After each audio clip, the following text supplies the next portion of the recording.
Good day everyone. I will briefly explain hypothesis testing using the P method. First, we have the null hypothesis or H sub 0. Ito yung statement na nagsasabi na walang effect or walang difference ng isang situation.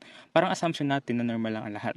Next is the alternative hypothesis or H sub 1. Ito naman yung kabaligtaran ng null hypothesis. Sinasabi nito na may effect, may difference, or may relationship sa variables na pinag-aaralan. So, to decide which hypothesis to support, we use the P method, which uses the p-value. Ang p-value ay kasabi kung gaano kalaki ang chance na nangyari lang ang result dahil sa randomness.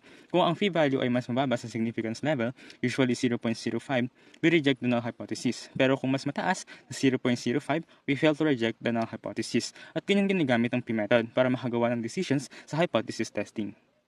So for the first example, a juice company claims that the average amount of juice in their bottle is 500 ml. A consumer group thinks the company is underfilling the bottles.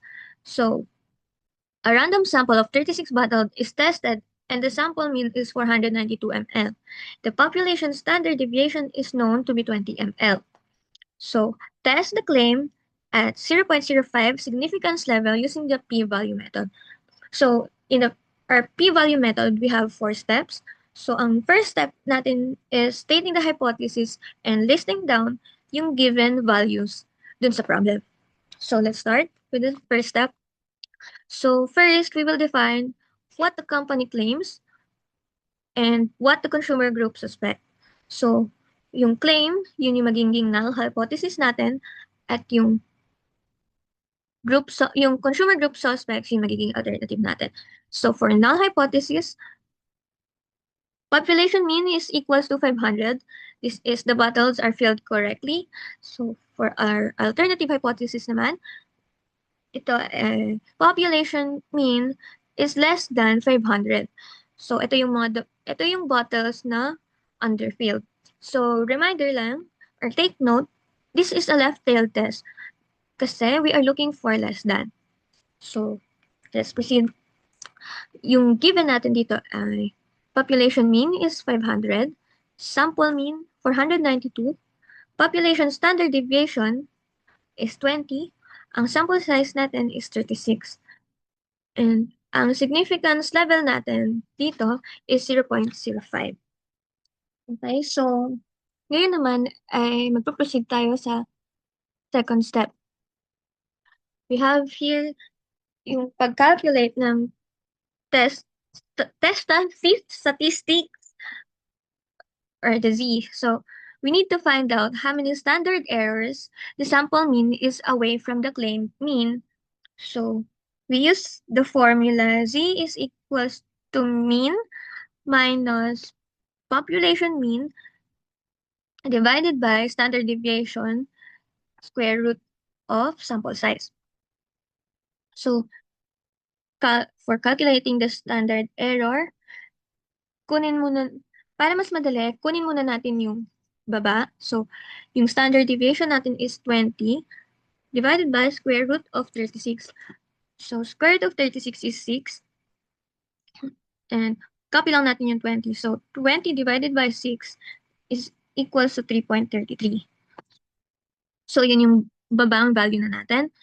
And now, calculate naman natin yung taas, which is the mean and the population mean. So 492 minus 500 is equals to negative 8. So i-divide natin yung negative 8 divided by 3.33 is equals to negative 2.40. So ang z-score natin dito is negative 2.40. Dito tayo sa pinaka-importante, ang paggawa ng desisyon. So, ang gagawin natin is i-compare natin ang nakuha nating p-value doon sa set nating significance level. So, ang nakuha nating p-value ay 0.0082 at ang significance level naman natin ay 0.05. Kung mapapansin nyo na yung 0.082 natin ay mas mababa kaysa sa 0.05.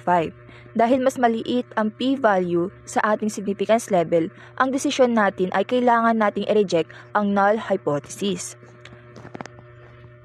Ibig sabihin lang, meron tayong sapat na ebidensya para pumanig sa hinala ng consumer group. Hindi lang ito basta-basta nagkataon lang, dahil napatunayan natin na ang mga bote ng juice ay underfilled. Ibig sabihin, ang totoong average na laman ng mga bote ay significantly less than 500 ml. So now we move to step 4. The first bullet point shows the probability of Z being less than negative 2.40. So what is the probability of getting a z-score this extreme or even lower if our initial assumption were true? Because the z-score is negative, we are looking at the tail on the far left side of the bell curve. So to find this probability, we look up our z-score of negative 2.40 in a standard normal distribution table. We go to the row for negative 2.4 and the column for 0.00 point where those two meet. We get the value 0.0082. So our p-value is 0.0082.